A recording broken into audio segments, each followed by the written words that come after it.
Yes, yes, yes. Good evening. Welcome back to the Football Terrace. Thank you very much for tuning in. As always, hit the like button, share button, retweet button. Make sure you're subscribing. It's always important to subscribe, but hit the bell notification button as well. We're here to primarily talk Kai Havertz, the Chelsea, the man, the legend, the number one, creme de la creme transfer expert has spoken of this matter. Fabrizio Romano has come out and told us, told Chelsea fans exactly what they want to hear. We're going to delve into what he has had to say, but the deal for the player on personal level is done. It's ready to be formally agreed to. The price is almost completed now between Chelsea and Bayer Leverkusen.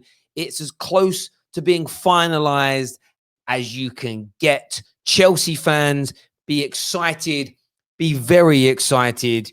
He, as in Kai Havertz, is going to be your player. Don't get twisted about that. He is going to be your player.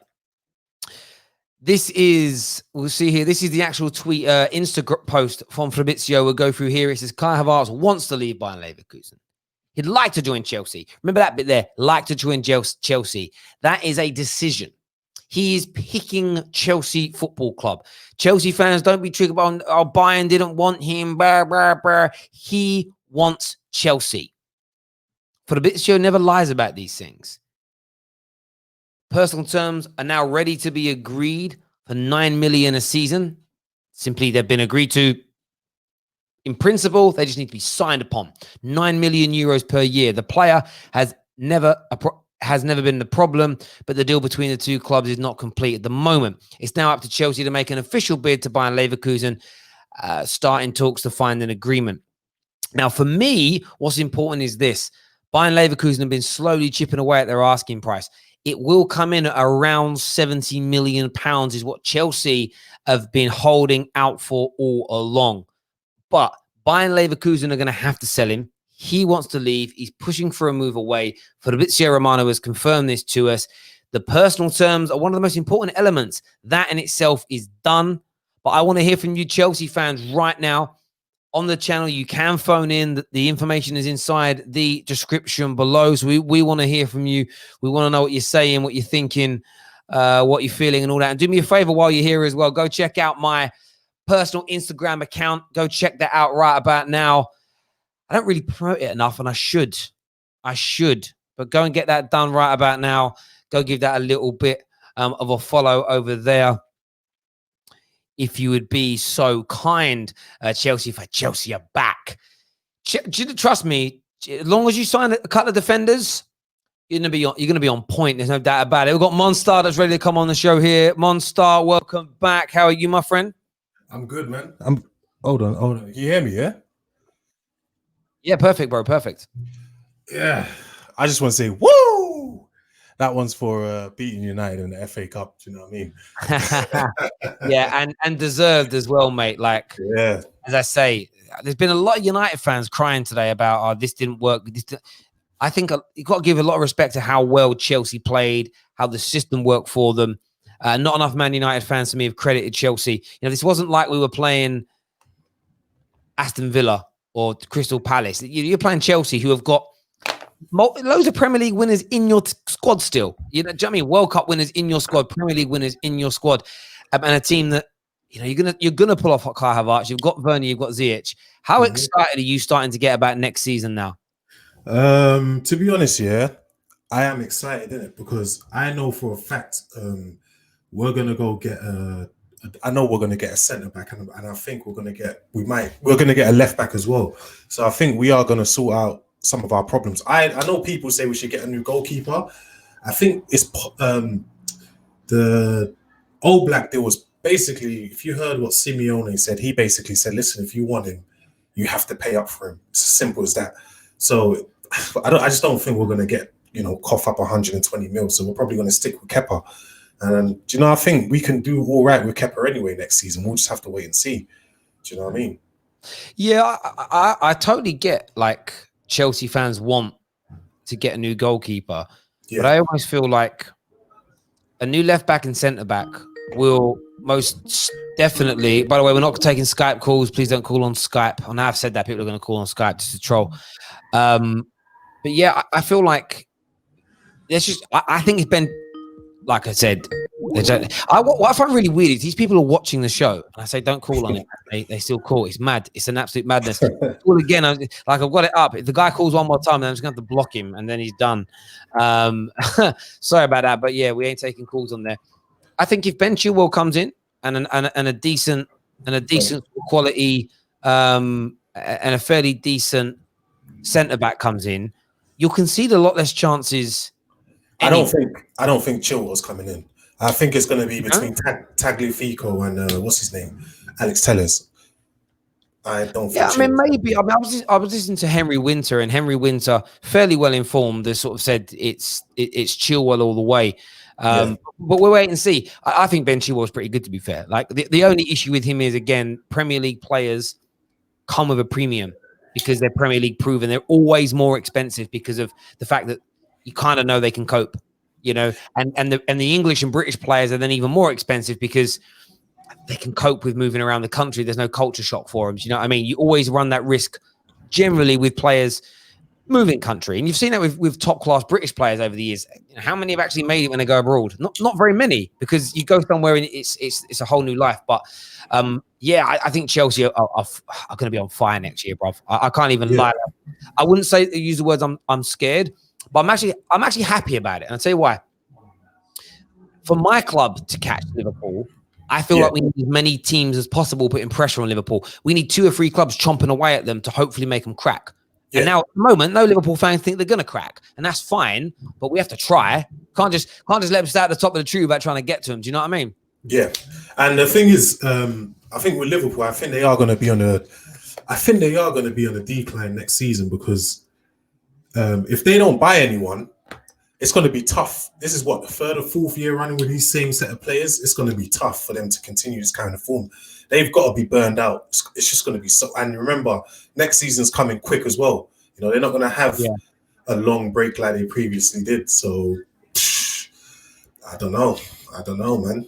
Well, it depends who they sign. And I've said all along, I do not believe that we have no money nonsense. I think they got rejected for Timo Werner. I think he chose Chelsea in the end. Although he flirted with you, I think he chose Chelsea. And there's a great way. Being cheap as well. I think Liverpool will be cheap. Yeah. And you know what? I've said this for years on this platform. That puts players off, because it's like, I don't know what you do for a living, bro. But if I'm talking to you about coming to work for me, and I'm telling you you're the best out there, you're going to improve my team, whatever, and I'm not offering you anywhere near the salary you want, or I don't have to buy you out of your contract, but I'm not offering you the salary and the benefits that I'm paying you out to be the best thing in the world that we need to take my company to the next level, but I'm not making a good offer for you. And then there are other companies out there similar to mine that are willing to spend that dough on you, even if you've got your heart set on me originally. I think it takes people away from you. I think people go, do you know what? Actually, maybe it's in the right place for me. And I think Chelsea done them on that. And I think that Liverpool will still sign it. I think they'll get Thiago as an example, and that'll be a really good one for them. But it's going to be an interesting season, and I'm definitely excited about it. I was about to throw Jem on. Jem seems to have disappeared. Up next, we'll keep yourself on there as well, bro. We're going to throw in, I don't know, Samad Bello. How you doing, bro? I'm good. Who do you support, young man? I support Chelsea. What do you make? What do you make of this signing that is almost done, almost complete? Kai Havertz to Chelsea. I'm very excited about this deal. So for next season, I think Lampard is gonna play 4-2-3, 4-2-2-1, 3-4-3.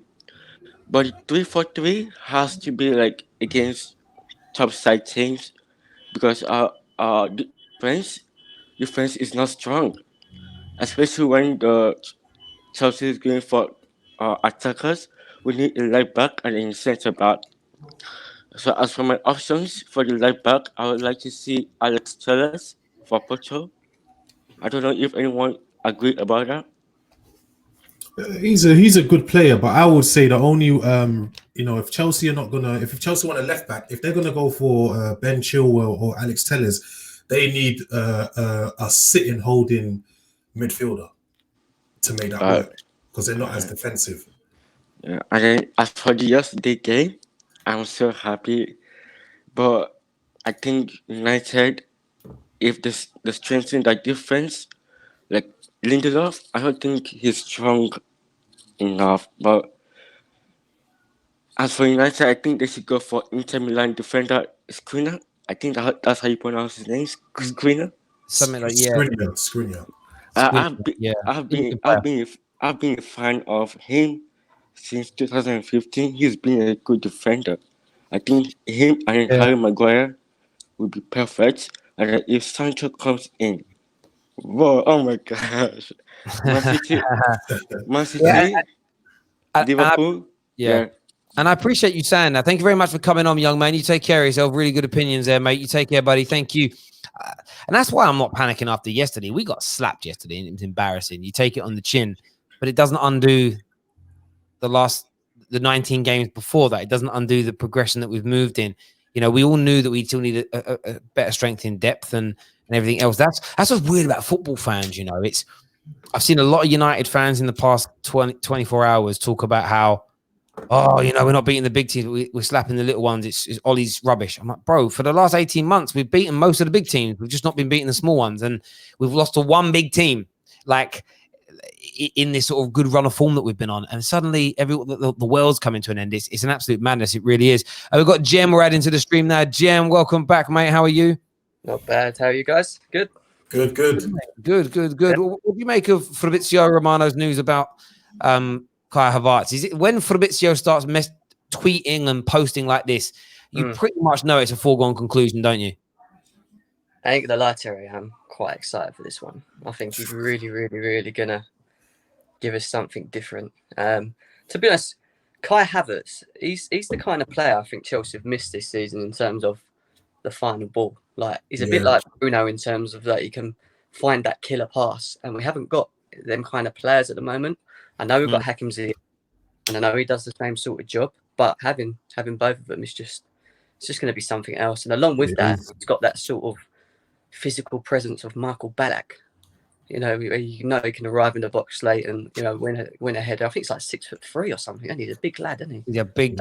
Yeah, he's a big geezer, and he's young, so he's gonna find like I don't know. He's gonna like fill out. As you get that bit older, you just fill out naturally. Do you know what I mean? I'm trying to lose weight at the minute, and I want to max diet, right? And I'll get rid of the fat, but I just stay heavy. Like my body has just got so much thicker the last 2 or 3 years, and it did the same to me in my mid-20s. I went from being quite skinny, and I just filled out, and it was just natural. So yeah, he's got that to come as well, and he's a big boy. But what you've got with Kai Havertz is you've got them techers, and I always respect tall players. It's like Pogba. Pogba, for a man his size, shouldn't have some of the skills that he does. It's almost like it shouldn't be elegant, man. He's elegant. Yeah, exactly. And Kai Havertz has got that same thing about him. So yeah, he's going to take Chelsea to next levels. And I am definitely, as a Man United fan, scared of what you might produce. There's no doubt about that whatsoever. But are you worried about? Some Chelsea fans talk about, we're focusing too much on our attacking players. We should be putting our feelings into centre backs. Do you believe in that, or do you actually think these people are paid enough and they're professional enough to handle 2 or 3 signings at the same time? Go on, sir. People don't, and I know this because I know a couple of people working at Chelsea, and they've told me Chelsea are gonna bring in a centre back, and also they're actually right now working on a deal for what's his name of West Ham, Declan Rice. I think Declan Rice will be a Chelsea player next season. I think that's a guarantee. I'm telling you this now. Do you know what I like? And I hope so as well. Do you know, I don't hope so from a Man United fan. From an England point of view, I hope so, because Declan Rice now needs to move on to that next level and be tested at the elite end, where there's genuine pressure every game, Champions League football to boot as an example. Because if Declan Rice, I don't like one element of modern day football I don't like is English players are so, although everyone says they're overrated, I don't think they are. They're over discussed because of British television and English television, but they are criminally over criticized. That makes sense. Like the amount of trash I see that gets said about Declan Rice, I'm just thinking these people don't watch him. They just I was doing some research today on what they call like availability heuristics and like anchoring bias, where you kind of what these things make you do is focus on a particular element of a player, and that will be their mistakes. So it's with the Maguire situation now. Everyone is looking for a mistake from him every game. That's what he could do 1,000 things right, and at one bad pass, that's the viral moment. Let's record that and send it out. Declan Rice gets that same level of attention. Every little thing he does wrong, people jump on him for it, and it's like. It's weird. By the way, we defend Paul Pogba when he's over scrutinized like that. But yet certain players, and I do find it tends to be a lot of the British players, they are just subject to, and you boys will experience it next year when you sign Declan Rice. They will just be, especially from rivals, they will be on him for every little thing that he does wrong. I think with Maguire, what set him up for this was that price tag. That price tag didn't help. Do you know what I mean? I'm not going to lie to you. I think he's a good defender. I don't think he's world class. I think he's good, but the price tag didn't help. If you get what I mean. And I understand that. And you know, as I said to a lot of United fans, I wouldn't have wanted to have paid that much. But when at the time, the double champions want to bring you in to replace Vincent Kompany, who's one of the best in Premier League history, and it's Pep Guardiola that's chasing you, the price is going up. Yeah, it's going to create a bidding war. Well, I mean, if suddenly tomorrow Liverpool went in heavy for Declan Rice, you boys are paying a big price for him. Yeah, Because West Ham are like, hang on a minute, Liverpool are the best team in the world. If they want him, he must be amazing.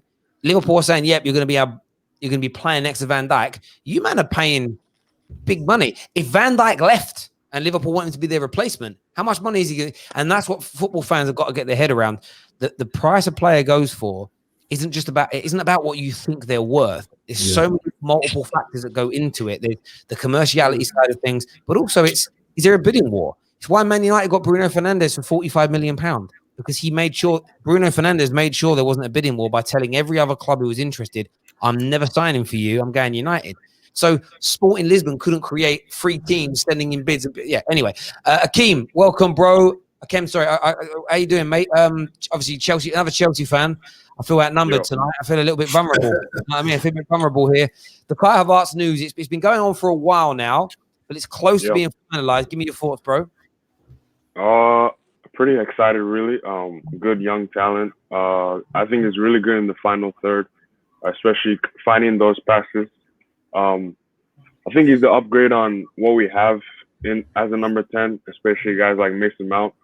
I think he is a good player, Mason Mount, but I think Kai Havertz is a big upgrade. I think with him and Ziyech in the final third, I mean, guys like Werner and Ziyech should be getting lots of goals, really. And Pulisic.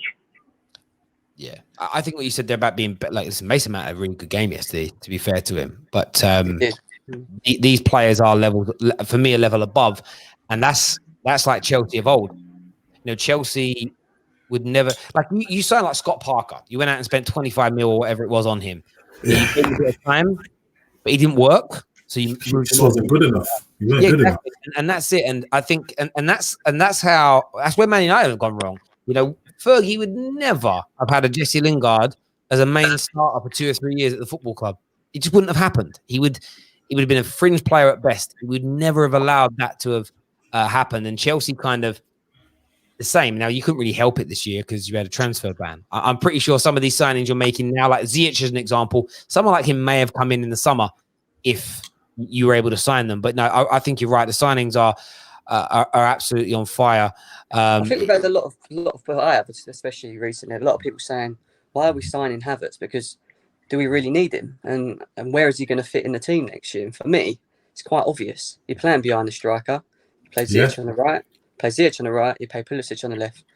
And Havertz and then Werner up front. That's what it's going to be. Exactly. That's going to be the attack. And you know when Chelsea players always say, they're stunting this person's growth or that person's growth. And I'm like, you got to remember, Drogba played with Crespo, Kesman, Anelka, Torres. Look at how many strikers he played with. Lampard played with Ballack. It's just so many players. It's like Deco and all them. In order to be at the biggest team and one of the biggest teams in the world, you've got to compete. This ain't a free run in the first 11. Do you know what I mean? It's the same everywhere. I do think we'll get rid of a couple of quite a few of them are leaving. I think Ross Barkley would. Down, boys. Yeah. No, but Barkley is going to be using a deal for Declan Rice. Yeah. He is going to be used part of the deal. Yeah, they're going to need it because you can't see him potentially buying Havertz and then buying a centre back, then trying to buy a goalie without actually potentially selling off some players. So if they're going to look for a goalie and they're going to look for a centre back, they've got to start offloading players. You know. Oh yeah, definitely. Boys, we're gonna throw a few rivals into this now. See what they've got to say. We've got Shane, we've got Danny with Devil in the Details. Boys, Chelsea close. Not in my opinion, actually. Fabrizio's tweeting that means this deal is well on the way to happening. In my experience, we'll go to you first, Shane. If Chelsea pulling this off, how good are Chelsea going to be next year, in your opinion, with the signing? I'll be devastated if they get Havertz. I'll be devastated. He's a quality player. I think one aspect where Chelsea have struggled this season, when you used to play teams like Villa, West Ham, Southampton, you have struggled to break teams down. Mason Mount's a good player, but the thing with Mason Mount is Mason Mount works very well in a system where you can press. That's why he was very good yesterday, because he's very, very good off the ball. He's a bit like Jesse Lingard, but when he's on the ball, he's not good enough. And Havertz is just a different level, and his goal scoring return is very, very good. Yeah, how about yourself, Dan? I mean, I think we all know that Chelsea need to sign defenders.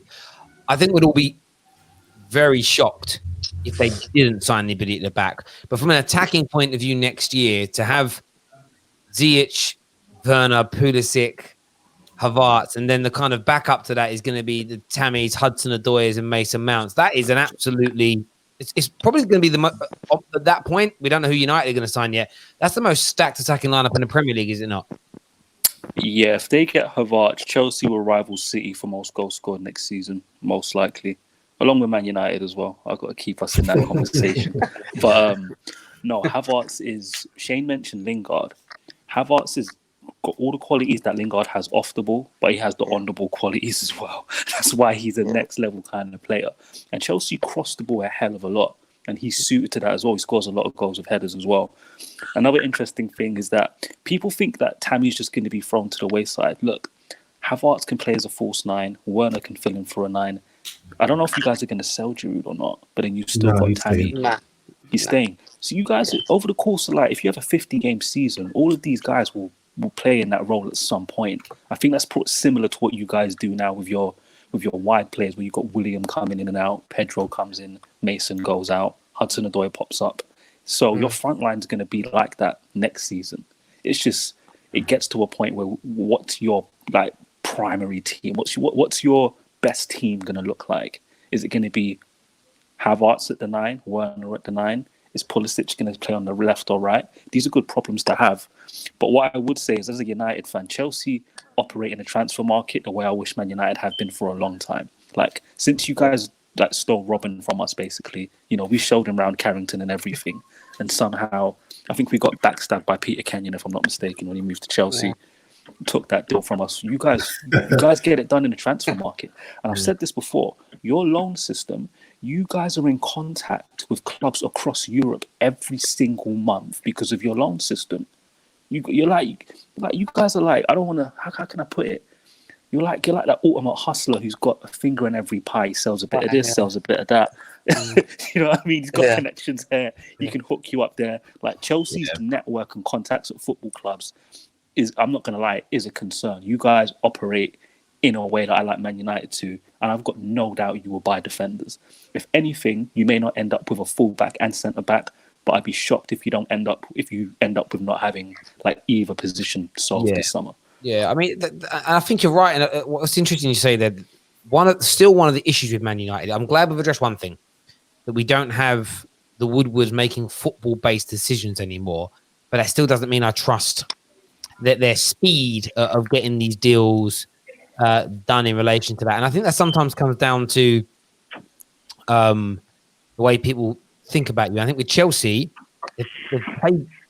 they mean business, and I think they've gotten established. They're established in that area of football where people aren't trying to take the piss. That's what I see. No one's going to take the piss out of Chelsea in transfer negotiation. I mean, I would love to see the books on this. I still don't know how you buy David Luiz for 30 odd million. He flops. You sell him for 50. He Do you does. think he flopped? I don't think he flopped the first time around. I think my view is always is. I think he flopped. He sold him for 50. Yeah. He did brilliantly, and then you bought him back cheaper than the 50 million you already got him for. That was weird, but that shows how good Chelsea are in the market, because I'm sure if what they did was illegal, it would have been found out by now.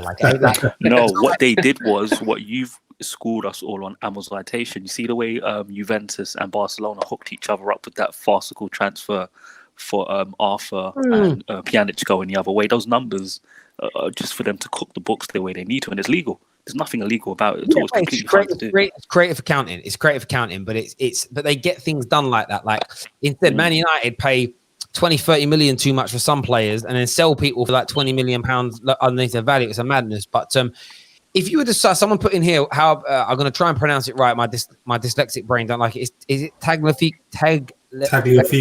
Tagliafico. Cool. I will get it right at some point. And right, if you sign them two and Havertz, can you win the league next season?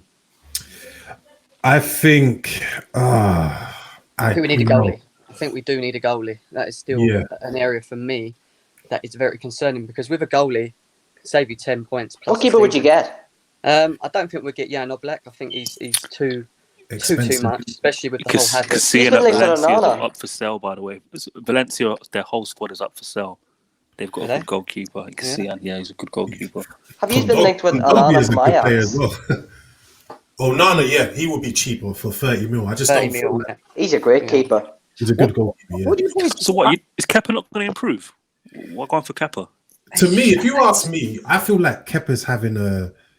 I might be wrong on this, so don't quote me on it. But I feel like Kepa might be having a early De Gea. If you remember De Gea's first season, he was shaky, and then he came good later on. Obviously now he's messing up. But I feel like Kepa's having that moment right now. He's just not commanding enough for me. That's his biggest problem. In every game, give him the benefit of the doubt, and he always seems to just do something that, for me, worries me in the long run. And I just don't see but the defense doesn't help him out. The defense, but the defense only gets confidence from what's behind him in the first place. If you haven't got a solid goalie, defense ain't gonna. What about Nick Pope? Great. Yeah, why not? I think he's great. That boy, I kind of slept on him all season. It was only because I read an article about him, and then I went and watched a bit of footage. Then when I was looking, and then I watched him in a few games recently, and I'm like, the only thing I don't know about Nick Pope is, can he play out from the back of his feet? Is he Burnley's keeper? I'm going to sound like Burnley. Yeah. Can I just say one person who I think Chelsea should take a look at? I think Chelsea needs to look at Emi Martinez once Bert Leno's coming back.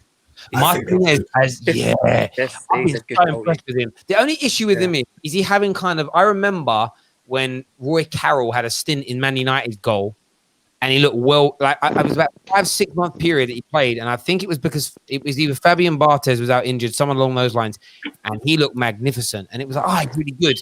And then it all just started to go a little bit south, if that makes sense. But yeah, he's looked really, really good, to be honest with you. But top goalkeeper is so important. That's what United fans have been speaking about again last 24 hours around. We thought we needed these 2 or 3. Like I was saying last night, if somebody says to me right now, and maybe I'm being emotional with this, we're going to sign a centre back. We're going to keep Pogba. We're going to sign Grealish, but you can only pick between Oblak and Sancho. Last night, I would have picked Oblak. I felt last night. I just felt like I need a goalie that I can rely on, because as good as Chelsea were yesterday, without those goalkeeper mistakes of the first 2 goals, who knows what the result would have been? Yeah, smash and grab. You don't always get what you deserve in football. And you were talking about earlier, Danny, when we were on the phone, you were saying how in the continent, people assess the game as opposed to the result. And the results aren't always the thing that's most important to match. Why sometimes football managers say things like, it was a good performance, we can take a lot of positives. And fans are like, you're a dickhead, we lost 3-0. But actually, there's loads of moments in the game where actually we look quite good, but you just got caught. Chelsea's first game of the season was a prime example. If you're a Chelsea fan, you're angry with the score, but there was loads of good moments. So the performance wasn't in itself bad. Although our performance was absolutely disgraceful. We were bad. By the end, God. Yeah, we seem to have got worse after the formation change. It was like when Bailey got injured, that was it, wasn't it? It was like, you went back to a 4, and then it opened up more gaps for us. Mate, that's what happens sometimes in sport. Sometimes you just get caught so hard on the chin, you just never recover. And we did. And I think that what's interesting about the football since it's returned, I was sort of looking at everybody's results and then thinking back to the performances. We've covered nearly all the games on here as well for the top teams. Every single one of us in the top 6, the traditional top 6, have had a handful of brilliant games since we've returned, some kind of middle of the road games that we've won and drawn, but also 2 or 3 absolute stinkers of performances. And I think it's got something to do with the fact that we're playing games, one, at temperatures that we're just not used to playing league games out of this intensity, and 2, in such short space of time. We've played more games than the World Cup winners would have to play in a month-long tournament in the World Cup.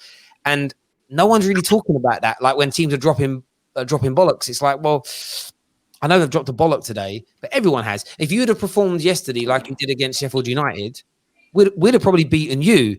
And then that's why I'm not panicking. Yeah. Because I feel like against West Ham, we can come back and we might be fine. You boys, it might go the other way. Your next few games might be shocking. It might come to the final game of the season. You boys are praying for Man United to win a game. This is the thing, though.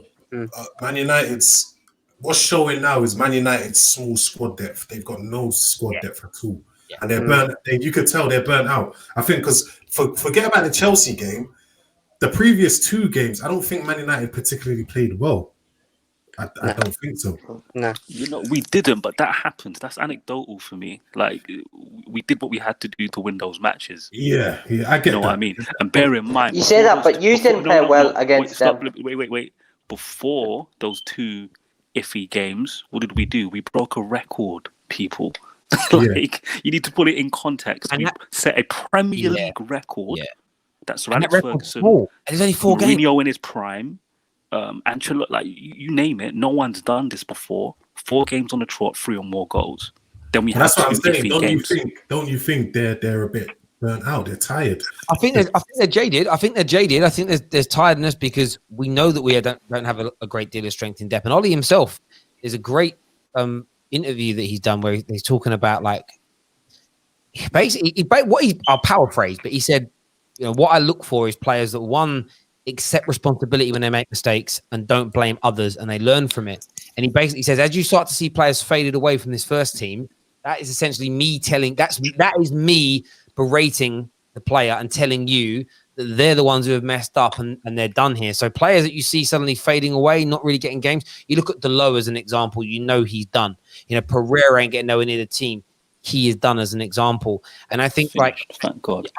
I think with Ollie, that's what I like. He doesn't do a Jose and slag him off in public. He's going to do it privately. But he also knows, and he ain't stupid, Ollie, whether people want to believe it or not, he knows that we need another 3 signing. You just had 4 new players to this squad, like we signed this summer just gone by.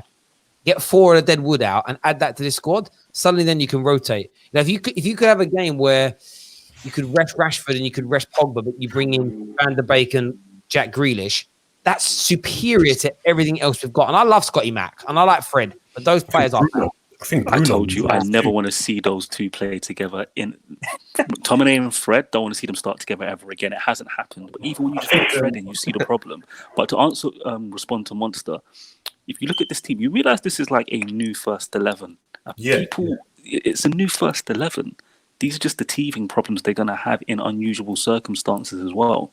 I was watching a lot of people and they were saying, Ollie should have put in the first thing. I'm like, I think Ollie was right not to start Pogba and Martial and who else? He didn't start Greenwood. You know what you should do to those people? I don't have the effort for this, but let me check your timeline when he was overplaying Rashford earlier on in the season and see what you said then.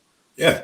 Because I bet you bottom dollar, those were the same people that would have been like, why is he bringing Rashford on in this game? He needs to give him a rest. Bro, exactly. These people, I don't take their opinions seriously because we can all change our mind about a player or a manager. There's no harm in that. But it's when you change your logic to push the same agenda all the time. Ollie's overplaying. That's the problem. Now he's not overplaying. It's like you can't have that both ways. I also see these people the same thing.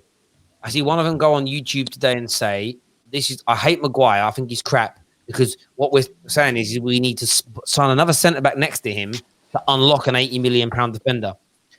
I nearly went and released it. I don't think we do, but I think it will make him better because the team. No, it doesn't unlock him. Can I get this off quickly, Terry? The reason I'm saying this is I then went and dragged up 2 videos and I nearly made a little compilation of this guy defending Paul Pogba, saying we just need to sign a better midfielder to play next to him and it would enhance Pogba. So hang on then.